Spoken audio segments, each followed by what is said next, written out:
छोड़ दीजिए किसको, संसार को, शरीर को, उठ जाइए ऊपर। कैसा लगता है उस समय? एक सेकेंड के लिए अनुभूति तो होती कि हाँ मैंने छोड़ दिया है, मैं आकाश में तैर रहा हूँ, मैं बहुत ऊपर उठ चुका हूँ। एक सेकेंड के लिए तो अनुभव किया करो, हाँ मैं अब मन वचन काया तीनों से निवृत्त हो गया हूँ, मैं अपने आप में पहुँच गया हूँ। तो इन सब धारणाओं को बनाने से ही संस्कार आएगा, और वही संस्कार हमें अभी छोटे छोटे कायोत्सर्ग के माध्यम से 15 मिनट का, 10 मिनट का, 9 बार, 36 बार, 54 बार, 108 बार, इतनी देर के लिए सब क्रियाओं पर, मन वचन काय की क्रियाओं पर विराम। सोचना भी नहीं है, बोलना भी नहीं है, बोलने का भाव भी नहीं लाना है, किसी के प्रति राग द्वेष नहीं करना है। तो ये बहुत छोटे छोटे माध्यम से भी हम बहुत बड़े कब बन जाएंगे पता नहीं चलेगा। ये संस्कार ही हमें इस संसार से ऊपर उठाने वाले होंगे। इस प्रकार से यह व्युत्सर्ग तप बहुत महत्वपूर्ण तप है। इस तप के माध्यम से हम अपनी आत्मा को उत्थान के पथ की ओर ले जा सकते हैं। आचार्य महाराज के बारे में तो कितना सुना है, कम पड़ता है। हैं?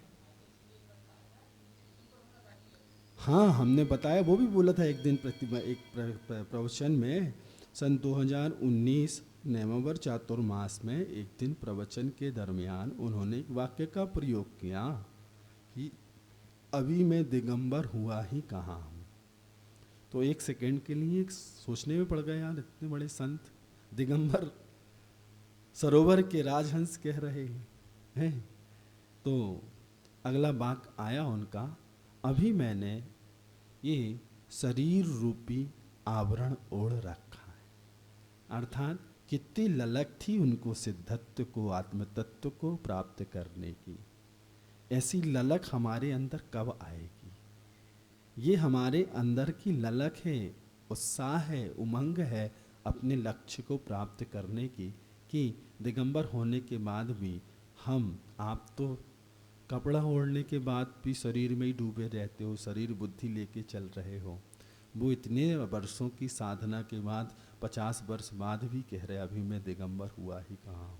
अर्थात मूल दिगंबरत्व की ओर मुझे आना है। अर्थात ये जो उपाधियाँ हैं, समा पदवियाँ हैं, इन सबको तो ठीक है, इनको तो छोड़ना ही है, ये तो है ही, है ना। उपाधि क्या है? सो आत्मतत्व है। तो आत्मतत्व को प्राप्त करने के लिए कैसे? तो इस माध्यम तो यही है, साधना से ही काम होगा। लेकिन मूलतः एक दिन इसको भी छोड़ना है। ये भी क्या है? बाधक है। किसमें? लक्ष्य प्राप्ति में।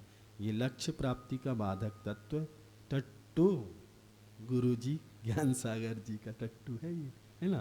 तो बदमाश भी कहते हैं फारसी में इसको। हाँ तो बदमाश मतलब ये काम नहीं देता, धोखेबाज है, दगाबाज है, आखिरी में ये सब गड़बड़ करेगा। इसलिए इसमें संस्कार डालो, आज से डालो। क्यों डालो? क्योंकि उस समय थोड़ी संस्कार, आपकी उम्र मान लीजिए 70 वर्ष हो गई, 60 वर्ष हो गई, 50 वर्ष हो गई, अब डालना संस्कार थोड़ा टेढ़ा काम तो होता है, लेकिन पुरुषार्थ तो करना है। इसलिए कहते हैं कि बचपन से ही पौधे को व्यवस्थित करो, तभी से संस्कार डालना चालू करो, ताकि यहाँ आते आते तक परिपक्व हो जाए। तो आचार्य महाराज ने क्या कहा? अभी मैं दिगंबर हुआ ही कहाँ हूँ। अर्थात ये शरीर भी उनको भार लग रहा है कि 8 कर्मों के माध्यम से यह मैं संसार में उलझा हूँ, और ये जो शरीर है, ये शरीर भी बाधक तत्व है। लेकिन जब भी उस पद की प्राप्ति होगी, आत्मोपलब्धि होगी, आत्मोत्थान होगा, तो किससे होगा? इस शरीर के माध्यम से ही होगा, साधन के माध्यम से ही होगा। साध्य वो है, साधन ये है। लेकिन फिर भी इतना उनका भाव, इतनी उनकी ललक, इतना उनका उत्साह कि शरीर में रहते हुए भी वह हमेशा आत्मा में डूबे रहने के लिए पुरुषार्थ करते थे। इस कारण उनका यह चिंतन आया कि अभी मैं दिगंबर हुआ ही कहाँ हूँ। अर्थात मैंने इस आत्मा पर अभी शरीर रूपी आवरण ओढ़ रखा है। जिस दिन यह आवरण भी मुझे, मैं इसका निरावरण कर दूंगा, तब मैं अपने आप को प्राप्त कर पाऊंगा। तो ऐसे गुरुदेव के चिंतन मनन शैली बहुत अद्भुत थी। कब हम उनकी ओर आ पाएंगे, उन भावों की ओर? भाव तो रखूं होगा, गुरु जी का आशीर्वाद है, सब होगा। चलो, आपको ध्यान भी करना है, सीधे बैठो, समय से काम हो तो ठीक है। एक एक तप पर ही चर्चा हो पा रही है। कोई बात नहीं। अच्छा तो लग रहा आपको हैं? हाँ, नहीं तो कहो तो जल्दी जल्दी चलें अपन हैं। अच्छा, मुकाम पे सही पहुँचेंगे। ये सब प्रेरक प्रसंग हैं, इनको याद रखिए, लिख के रखिए, भविष्य में काम आएंगे। जब हमारा मन विचलित हो, हम हतोत्साहित हों, व्रतों में हमारे पालन में दृढ़ता ना हो, हमारा सम्यक दर्शन डमाडोल हो रहा हो, उस समय पर गुरु के इन प्रसंगों को हम सिर्फ पढ़ लें, पढ़ेंगे या सुनेंगे तो स्मरण में आएगा, हाँ महाराज जी ने ऐसा सुनाया था।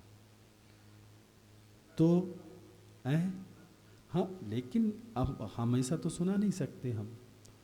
जब ऐसी परिस्थितियाँ, इतना बड़ा जीवन है आएंगी, तो हमें स्थिरता प्रदान करने के लिए ये प्रसंग काम आएंगे।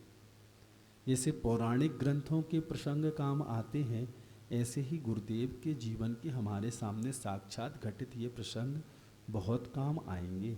तो इन प्रसंगों को स्मृति पटल पर रखिए, चाहे तो लिख के रखिए, चाहे तो स्टोर करके रखिए, और जब ऐसी स्थिति बने तो इनको सुनिए, तो वो आपको स्थिरता देंगे, आपके संकल्पों को शक्ति प्रदान करेंगे, आपके अंदर दृढ़ता लाएंगे और आप अपने आप में स्थिर हो जाएंगे।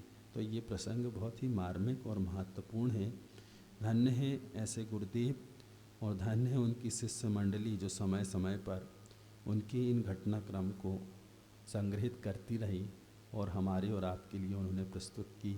ये हमारे लिए प्रेरणा स्रोत के रूप में उपलब्ध होते हैं। सीधे बैठो, कमर सीधी करो।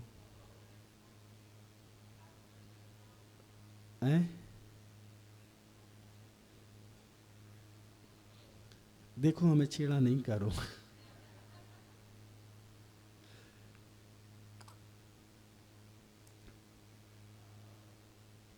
इतनी निरीह वृत्ति थी उनकी, जब वह रामटेक के बाद से अस्वस्थ रहने लगे, लगभग 2017 से 24 तक के बीच का यह सफ़र उनका बहुत ही शारीरिक कष्ट के साथ निकला। एक दिन गुरुदेव बैठे थे, उनका चिंतन अद्भुत था। उन्होंने कहा, देखो,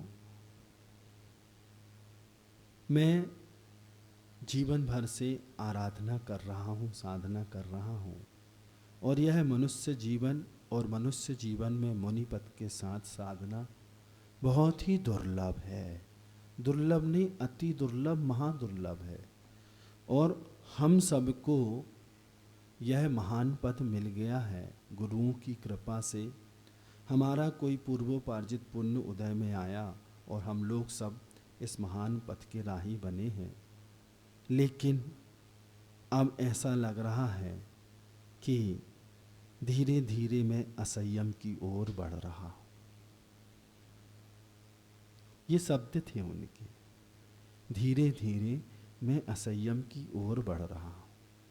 अर्थात ये निश्चित है, जो व्रती महाव्रती होते हैं उनकी दुर्गति नहीं होती है, उनकी सद्गति ही होगी।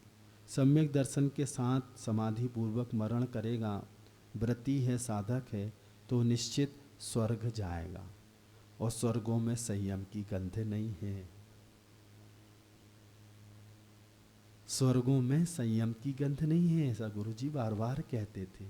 वहाँ पर चतुर्थ गुण स्थान तक ही व्यवस्था है, अर्थात वो चाह करके भी 1 मिनट का संयम धारण नहीं कर सकते।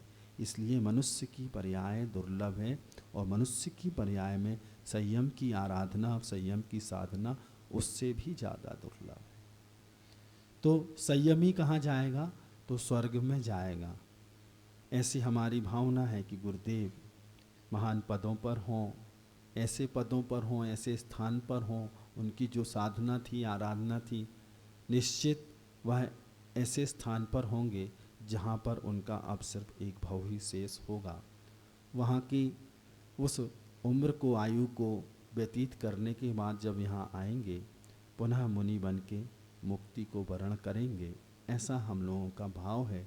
चूँकि उनका जीवन और उनकी साधना ऐसी थी, वह यही परिलक्षित करती है कि ऐसे साधक ही भव्य होते हैं और भविष्य में भगवान बनते हैं। तो ऐसे आचार्य गुरुदेव विद्यासागर महाराज का जीवन अद्भुत था। उन्होंने जो साधना, जो आचरण, जो चारित्र का अनुपालन किया और जिया है, वह निश्चित एक भाव, चूँकि आगम ग्रंथों में भी यह बात वर्णित है। पूज्य गौतम स्वामी द्वारा लिखित प्रतिक्रमण त्रयी ग्रंथ में एक पंक्ति आती है, पाक्षिक प्रतिक्रमण में हम लोग पढ़ते हैं उसको। उपकसेन सत्य अठ भाव गहनानी, जहन्नन दुन्न तिन्न भाव गहनानी।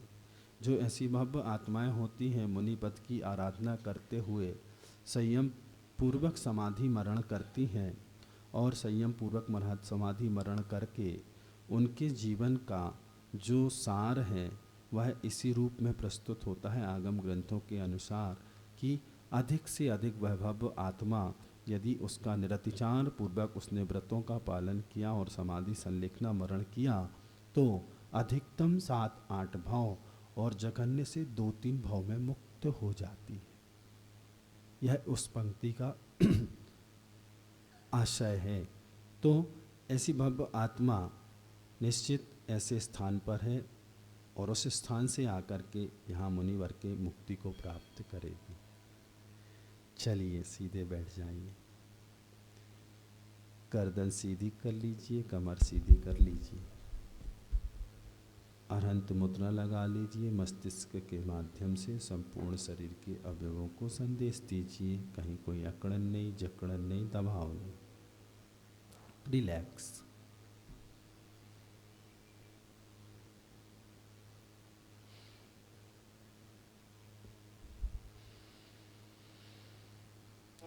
ओंकार का नाद करेंगे, श्वास भरो।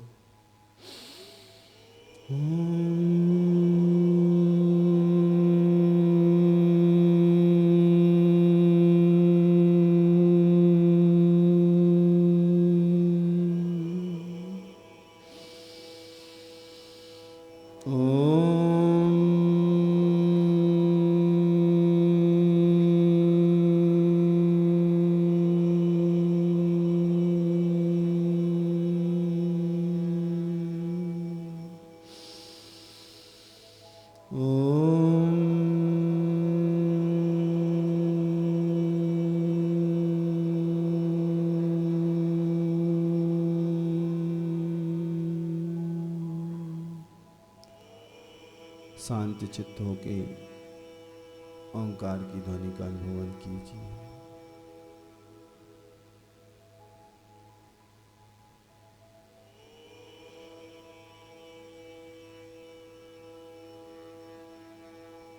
धारणा बनाइए, मैं एक सुंदर उपवन में बैठा हुआ हूँ।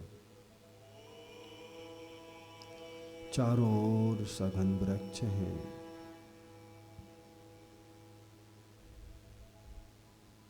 मंद मंद हवाएं चल रही हैं।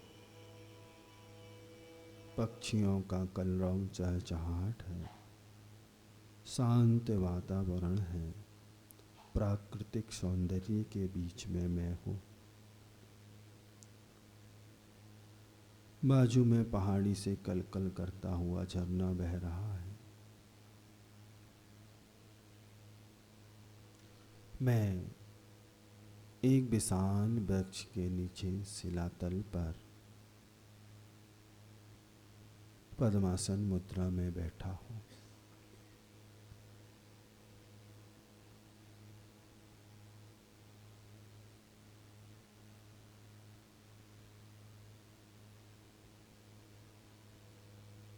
महामंत्र की आराधना प्रारंभ कीजिए। सर्वप्रथम अपने ठीक सामने आकाश तत्व में महामंत्र के प्रथम पद नमो अरिहंताणम का निर्माण कीजिए।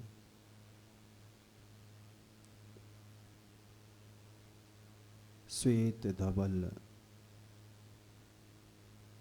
दूध की तरह सफेद सफेद अक्षरों में उस मंत्र का निर्माण कीजिए।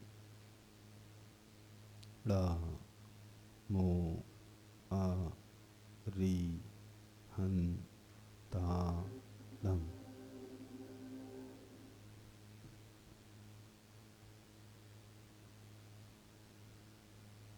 मंत्र आराधना चलने दीजिए। चित्त को स्थिर रखिए। महामंत्र का निर्माण हो चुका है। सफेद उज्ज्वल धवल निर्मल दूध की तरह सफेद सफेद, जिस प्रकार मूल नायक पार्श्वनाथ भगवान सफेद रंग के हैं, उसी श्वेत आभा से भरा हुआ महामंत्र निर्मित हो चुका है। महामंत्र को उठा करके अपने ललाट ऐश्वर्य केंद्र पर स्थापित कीजिए। ऐश्वर्य केंद्र पर स्थापित इस महामंत्र को मन रूपी आंखों से देखने का प्रयास कीजिए। मंत्र आराधना चलने दीजिए।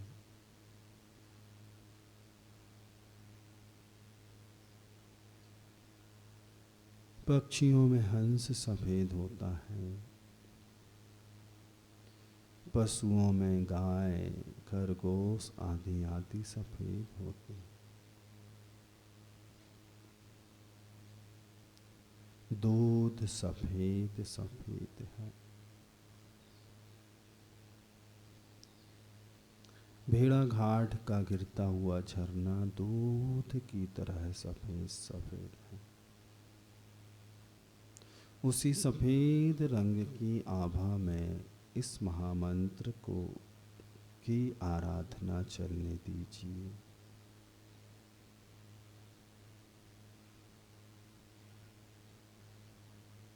इस गगनांगन में चंद्रमा सफेद सफेद चांदनी को लिए हुए है। उन वर्णाक्षरों को उस चंद्रमा की चांदनी की तरह देखने का प्रयास कीजिए। नमो अरिहंताणम की आराधना चलने दीजिए। चित्त को स्थिर रखिए। मार मार आराधना करने से वह मंत्राक्षर और वृद्धिंगत हो रहे हैं। उनकी चमक और बढ़ रही। जिस प्रकार पूर्णिमा का चंद्रमा एक एक कलाओं को लेकर के विकसित होता है, उसी प्रकार धीरे धीरे उस महामंत्र में तेज और ओज बढ़ रहा है। उसकी चमक सफेद सफेद आभा में वह किरणें प्रस्फुटित हो रही हैं। संपूर्ण वर्णाक्षर उस सफेद सफेद किरणों को संपूर्णता चारों ओर से बिखेर रहा। नमो अरिहंताणम, नमो अरिहंताणम का अंतर्जल पे चलने दीजिए। अनुभूत कीजिए कि वह मंत्र और चमकदार हो गया है। स्फटिक मणि की तरह चमकता हुआ महामंत्र नमो अरिहंताणम चंद्रमा की पूर्णिमा की उस चांदनी को बिखेरता हुआ नमो अरिहंताणम धीरे धीरे उनकी उस किरणों को संपूर्ण मस्तिष्क तंत्र में विस्तृत होता हुआ, मुखमंडल में विस्तृत होता हुआ अनुभूत कीजिए।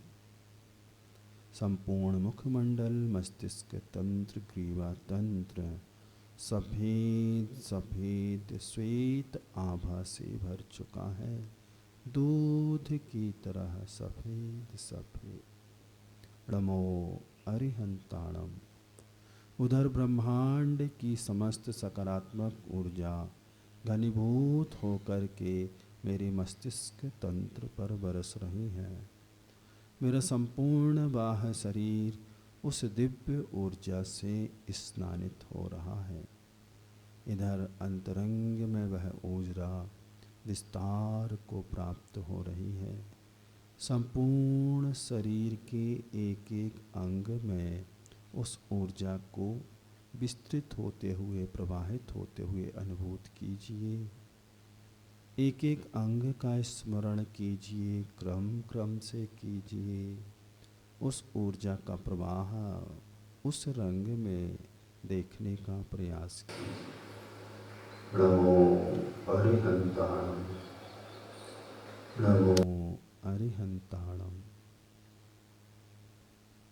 संपूर्ण शरीर तंत्र, छाती, पीठ, पेट, कमर, कंधे, बाजू, कलाई, हथेली, जंघा, घुटने, बिड़ली, पग, तली, संपूर्ण शरीर श्वेत आभामय हो चुका है।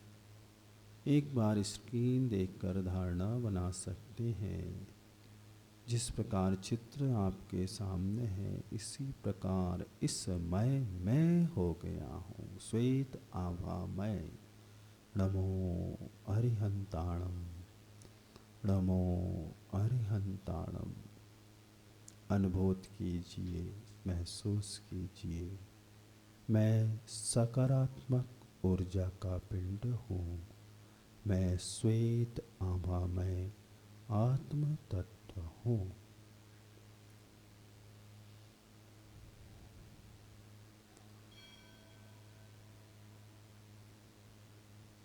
अपने चित्त को अपने सिद्धि केंद्र की ओर ले जाइए। महामंत्र के द्वितीय पद नमो सिद्धाणम का उत्कीर्ण कीजिए। सिंदूर की तरह लाल रक्त आभा को लिए हुआ महामंत्र नमो सिद्धाणम, नमो सिद्धाणम की आराधना चलने दीजिए। केंद्र रंग मंत्र पद पर अपने आप को स्थिर रखिए। एक एक मंत्र की आराधना कम से कम 108 बार प्रतिदिन नमो सिद्धाणम, नमो सिद्धाणम। रक्त आभा से भरा हुआ लाल लाल महामंत्र को देखने का प्रयास कीजिए। जिस प्रकार उदित होता हुआ बाल भानु लाल लाल सूर्य सुबह मनोहर काल में जो उदित होता है, बाल भानु उदित होता हुआ सूर्य, लाल लाल सोने का गोला, उसमें इस महामंत्र को देखने का प्रयास कीजिए।